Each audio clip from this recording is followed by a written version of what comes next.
Alright guys, welcome back to VALORANT News. The VCT is beginning all around the world. Multiple matches going down over the last couple of days. Sentinels play their big game against 100T tomorrow without, it seems, in-game leader Gen.G in the roster. Some rumours emerging as to exactly what's going on with their IGLing situation. Will Zelsis be calling all the shots, or could somebody else be stepping in as the secondary caller? Very much intrigued your thoughts in the comments below. Hit the like button if you enjoy. Subscribe if you're new as always. I'd greatly appreciate it. First of all, updates to Clove. Multiple bug fixes really here that have prevented Clove coming into the potential active agent pool to be used by the professional players going soon. So they say they fixed all of these bugs. We'll see if that's actually true, of course, on the right game side. But yeah, will Clove even be used if they are in the game and allowed by the pros? That is another debate entirely. Also, there's some Omen though. Very interesting actually. An Omen buff here. You might say, does Omen need to be buffed? A very niche and specific circumstance buff, but worthy of discussion. Omen can now pick up the spike and interact with other objects like door levers while in the ultimate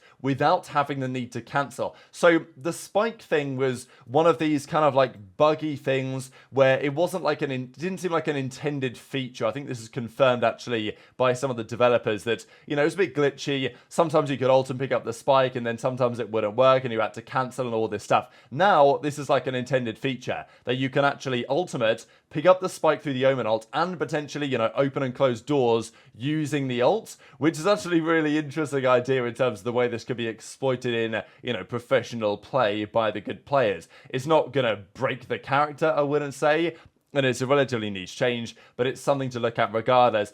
Just quickly from NRG Chet here, we saw Boaster say this the other day, that he believes that the pro players and teams should be allowed to bring notes onto the stage. In Counter-Strike, you know, you can bring what you want onto the main stage. An entire binder full of strats and ideas and smoke light-ups, I don't know, you're allowed to bring it to the stage. Whereas in VALORANT, this is not allowed. So Chet says maybe it's time to change the tide on that. But we also get this from NRG yesterday. Speaking of those guys, we have a new logo. Well, it's the same logo, but it's a little bit different. Now, I actually like what they've done here. I think that orange is probably a rather underutilized color. I guess it gives like San Francisco Shock vibes as well here, to be fair, for, you know, Andy Miller's history with that and all this other stuff. But, you know, NRG, as they previously were, pretty boring, grey, black and white name. Wasn't a massive fan of it. So it's still NRG, as we can see right here. Nothing substantially has changed in the logo. They've made it a little bit slanted, a little bit more spicy, I guess. But it's the color change, which is the big deal, and they're going to be sticking with that going forward. So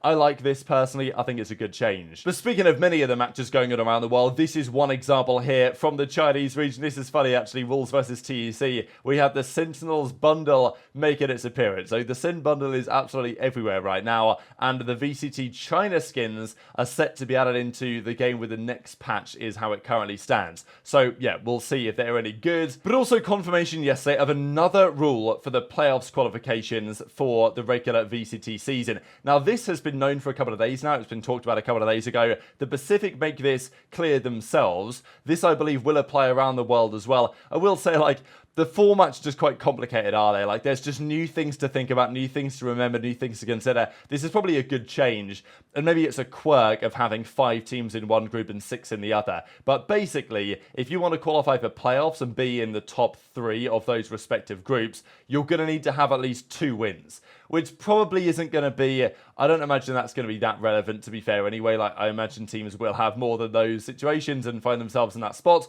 but honestly, who knows? So, yeah, the top 3 teams from each group will still qualify for playoffs. We'll now be introducing a minimum number of 2 wins for playoffs. This would mean that not getting a minimum of 2 wins would result in the opposite group having 2 wins. They would qualify instead. So if you're somehow 3rd in one group with 1 win on the board, and there's somebody in 4th in the other group, but they have 2 wins, then they qualify instead of you. I don't know how relevant this is going to be, because probably the teams that make it to playoffs are going to have at least 2 wins, but I guess this does account for possibilities where you get like some terrible teams that fluke their way to playoffs based on the way that the bracket lines up. It's probably not going to be needed. It's just another thing to consider. but it's probably a good change, all things considered. We also got this that was quite entertaining, I thought, with RB having a phenomenal performance here, of course, in the Chinese region, such as follows. Now, we saw that DRX, they have been struggling. They lost Flashback the other day. He decided to take some absence of leave from the team. Such a nice acer as well from RB, by the way. Of course, RB, they got rid of him. They didn't keep him in the roster.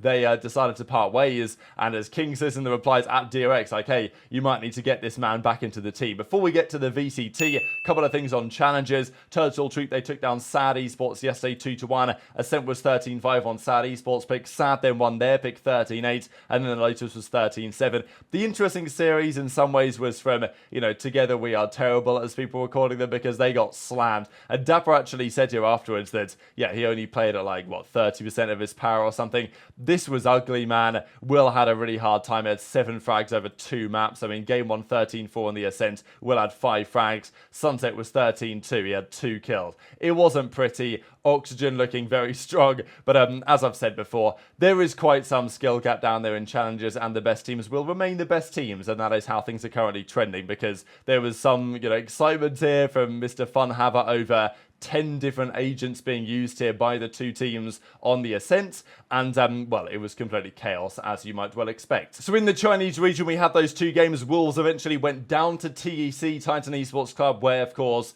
RB resides, and then BLG 2-1's Tai Lu. So those are the first couple of games of that region. We also have, if I just hit the refresh on this one, Global Esports versus Zeta currently underway, kicking off the Pacific side. Game 1 Sunset was dominant for Zeta. Iceboxer, they bounced back Global Esports with a 13-10, and now Ascent is pretty much neck and neck as I'm recording this video. So that's exciting to see. Zeta, by the way, ended up, I think, 2nd place in the Pacific bundle sales, behind, of course, Paper X. In EMEA, though, wow, this was...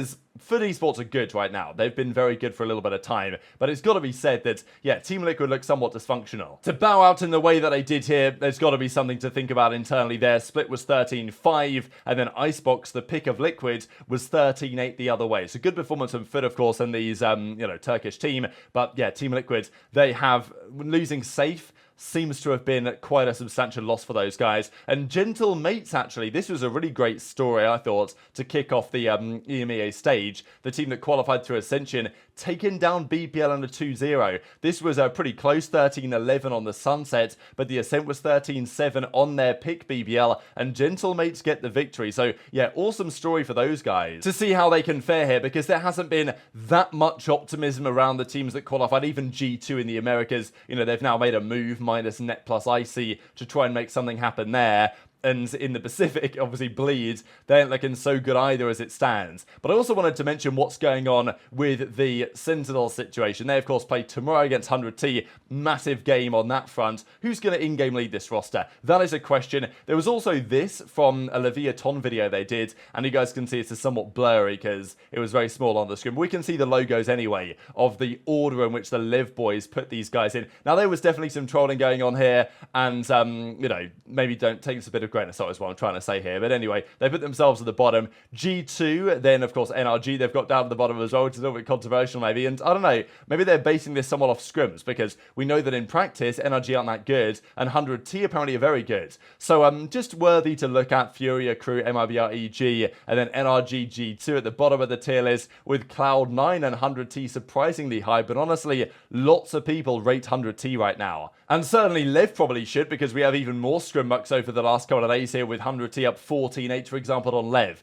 So, yeah, just to show that 100T, they are looking kind of promising. And they play a Sentinels without John QT. So, Sin said yesterday, of course, Pokimane is Moroccan, so the hope was maybe she could somehow help.